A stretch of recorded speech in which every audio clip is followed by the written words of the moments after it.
hopefully, you know that I'm sure your family is super important to you, and hopefully you feel like this group, this movement, is also part of your extended family. And even though we've never met in person, I feel you, man, and I'm sorry that you had to go through that. But I hope hope things get better. Yeah. No, but this is truly what it makes this movement and all of you and everyone fighting for it so transcendent and just incredible. Because to me, the promise of it gets better is hollow without the promise of independence and financial security in the case your family or community rejects you for who you are. And to me, this entire movement, universal basic income, is all about unconditional love. And in the 10th district, like where I'm running, there's almost 5,000 LGBT youth who are homeless. Like I think of myself, as no better, no worse than anyone else, and know how luck and randomness is one of the strongest predictors of where you end up. And that to me is the power of a universal basic income, of the Humanity Forward agenda, is it says unconditional love for all. Jermaine, what you mentioned that you grew up with some sort of more modest means, and I'm not sure what it's like growing up in South Carolina. I mean, what has been your experience that has shaped who you are today? Man, where can I start, man? Well, I tell this story regularly because I do speeches and talks for the youth in my community to let them know that their past doesn't define their future. So where I'm from, I'm originally from California, Los Angeles, and that was the '80s, man. And I tell this when I was usually talking introducing Andrews, how I was born during the crack era. And I lost family members to drugs and gang violence, to jail and death. My older brother was murdered by a guy who was selling drugs and who was supposed to be his friend. My parents, in and out of jail, addicted to crack and all different types of things like that. My other brother showed me my first crack rock. I've been homeless, man. I've lived in motels. I've slept on people's couches and I've been through a lot, man. I've been through a lot. But going through all of that, it was, I was actually able to parlay my side because, not everybody can be 6'7", 250 pounds of just athletic chocolateness, man. So, me being the athletic, somebody was actually around there and was saying, hey, you know what, this guy could be something. And my AAU coach was actually able to send me to a prep school. And when I got to prep school, that's when I saw that, life didn't have to be the way that I was used to seeing it. There was other things out there. And I saw other kids, the way that they were growing up and the way their parents were and the way that their family lives were. So I started to see things differently. And then, I went through that and I was able to graduate from college. I got to college, graduated from college and continued studying and got my master's degree and then got my doctorate degree. So I went from homeless to Dr. Johnson. And I tell people that all the time. I say, man, listen, I literally went from homeless to Dr. Johnson. I beat every statistic that was supposed to be against me. So that's when I do the things that I do, and I'm so involved with as much as I'm involved with, is to give people some hope, to let people know that, hey, listen, I'm a tangible, example of what you can be, of who you can be, of where you can go, of the different things you can learn. These are the things that kind of shape me in my life. And, I even got to one point to where I've been able to overcome so much that I was just, I became like kind of expectant of it. So I kind of even did myself, wrong one day. When I tell the story about me mowing my lawn, and I was outside mowing my lawn and it's hot in South Carolina and humid and, all that. And I was mad because I had to mow my own lawn. And I got to this point where I stopped and it was like God or somebody was speaking to my soul, man. And I just stopped and I started crying and I was so emotional because I said, man, listen, I've got my own lawn. And I'm like, man, I'm out here mad and I'm upset that I'm mowing my own lawn. Like I own this yard, I own this house, and I've been homeless, man. And I didn't have anything. And I went through all this stuff, but yet I'm out here upset about mowing my own lawn. So I just sat there and I cried and I cried and cried and cried out there. And, from then I was like, man, I have to be, appreciative of the things that I've been blessed with, man. I'm a blessed man to even be sitting here on this live stream and have people watching, to say, hey, Dr. Johnson, we appreciate you. I mean, y'all have no idea what it does to my spirit to even be sitting here with you all right now. So that type of stuff right there has really shaped who I am. Is my upbringing to where I am now, and I know what it's like to be one of the marginalized individuals that are in America right now. I know what it's like. I know what they're crying for. I know what they're asking for. I know what they're going through. I'm an example, and I know what they want, and I know what they need in terms of if you just give them a little bit of hope of who they can actually be, the potential that these people have, and we've just completely written them all off. So I can speak to them, I can speak to them. And, when if you have ever done any mentoring and you talk to the youth, and it's like the youth that are in these disadvantaged communities, and you talk to them, and the first thing they say is, you don't know what I'm going through. You don't know what I've been through. You don't know anything about this. And I tell them, I do know what you're going through. I've been there. I've been homeless. I know what you're talking about. I know what it's like to have parents like that. I know what it's like to lose family members. I know what it's like. So let me help you. Let me help you get to this. And then right after that, they're like, oh man, like, Dr. Johnson knows what he's talking about. It's about being an example to people, man. And that stuff has actually helped shape me to be who I am today. Do we lose Tom? I think we lost Tom. We have buffering Tom. We just take over his channel now. I think we were supposed to say goodbye to Jonathan. So Jonathan, thank you so much for being on Nerds for Humanity. You're an inspiration for sure to a lot of people, and win. I mean, seriously. Wow. Thank you guys so much. I'm so grateful and proud and excited for your big wins in just a few weeks. And yeah, just thank you for running in the first place. Because we are all at the vanguard. Like, we are all at the bleeding edge to make this wave and to make this vision a reality. So I love you guys. So proud of you. Me too. Love you. And thank you for making it happen. Thanks, Jonathan. You're awesome. Thank y'all so much, man. Y'all are amazing. I love all y'all, man. It's just, I appreciate, everything that you all are doing. Just giving people some inspiration, man. I can't imagine, I think all three of us have these unique angles and viewpoints, man, that are really inspiring people out there right now. And just how Andrew inspired us, I think we are inspiring a whole nother generation of individuals who are going to run after us. And I think we have an obligation, but the ability to actually change the future from now, starting right now, change generations now. And I'm just excited about it, to be on ground zero, of a new beginning for all of us, man. And it's just an amazing thing. And I'm just appreciative to be in y'all's company. Tom's back. Oh my God. Yo, I don't know. I'm about to go out. Back. I have to go on my mobile hotspot. I'm about to go out and beat the crap out of my kids for playing Call of Duty and sucking up all the bandwidth while doing the darn Nerds for Humanity live stream. But I'm gonna. We took over for you. Thank you. Heidi snapped, right. She was like, she got the host response. I love it. I love it. Thank you so much, Heidi. I got you. And Jonathan, I think you are at one. You must be at 1% now. Are we gonna have to say goodbye to you? I think it will happen naturally. It'll be a sad, natural disappear.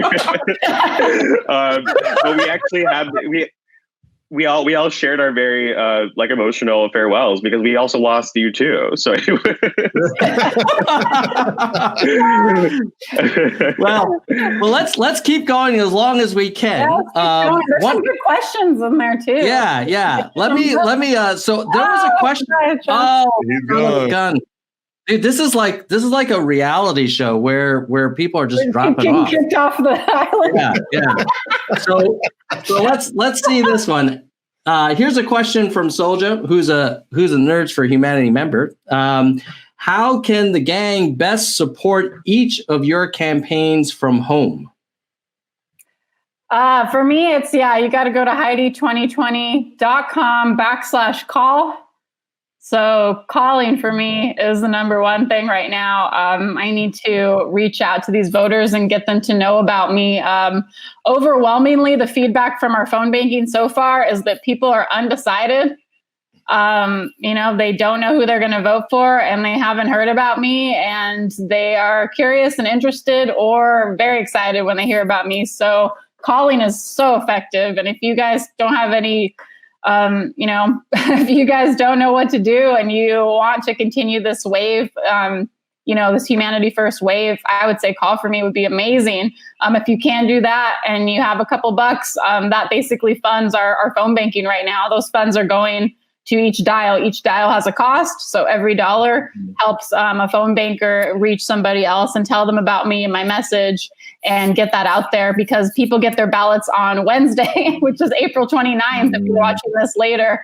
So my primary is basically going full blast right now. So every single call you make is massive value, and I'd really appreciate that help. Right Yes, on. sir. Yeah, I'm echoing what she said. Same thing. Phone calls, and if you got to have a couple bucks to spare, please do. I think I need about $4,000 more dollars, and I will be good to go. So, I mean, if you just look at that, like I say all the time with my followers, I have about 8,000 something followers. So if everybody gave 50 cents, then I'll be fine. You know, Let's go. I got about $4,000 more to raise.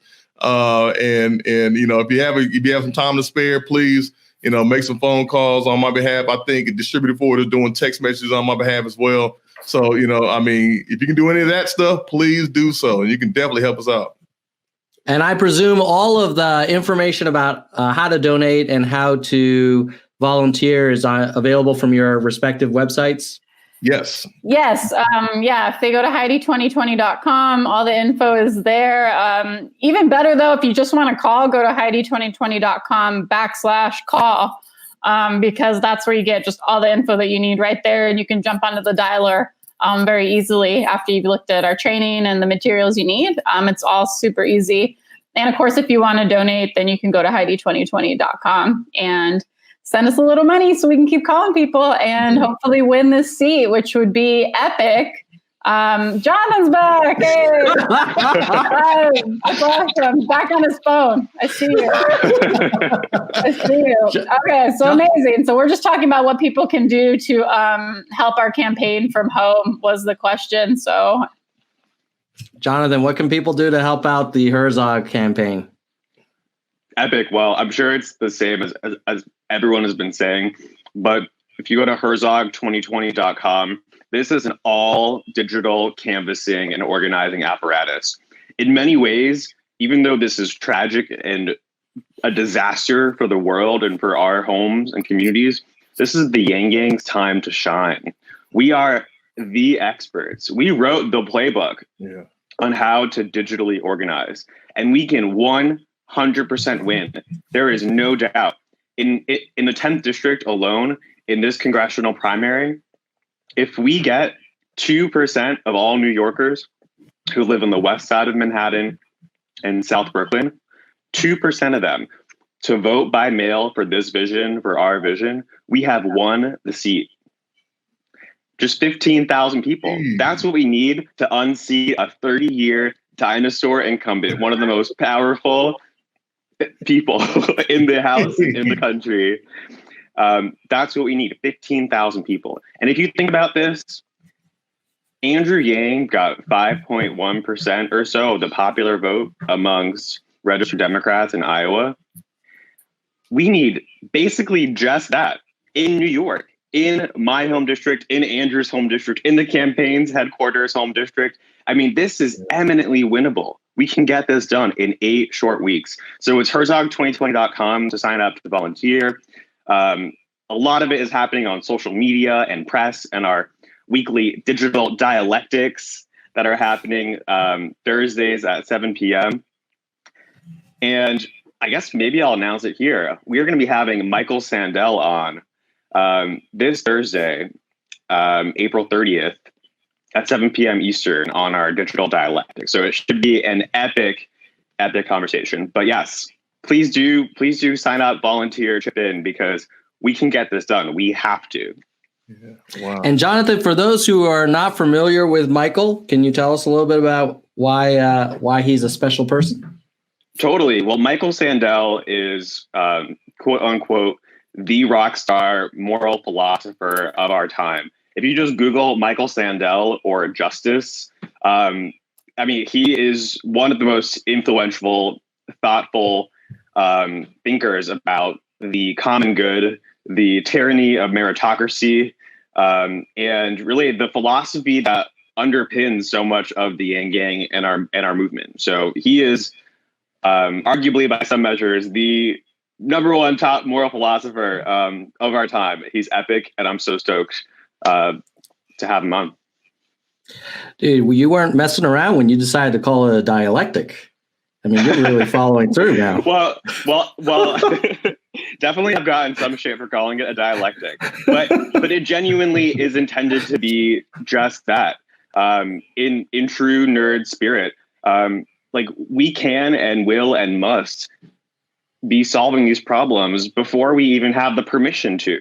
I mean, that's what Andrew's leadership has shown us, right? I mean, he's not in power. No one has appointed him and given him permission to, but he just led the single biggest direct cash transfer in American history. No. I mean, so like, there's nothing stopping us. I mean, this is the power of platforms like yours, Tom, and what you've all built is it's permissionless, right?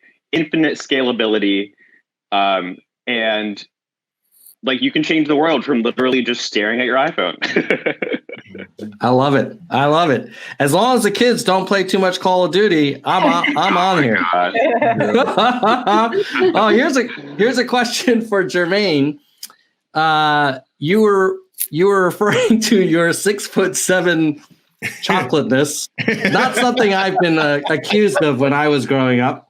But the question from Tamar is, who was the person that kind of took a chance on you and that believed in you? Can you share a little bit about that?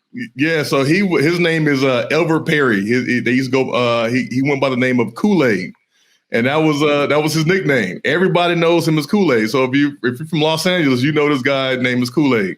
And I would come to practice, and so he actually coached my brother. He coached my older brother before my brother passed away, and he really didn't want me to end up going down the same type of paths that my family members went down.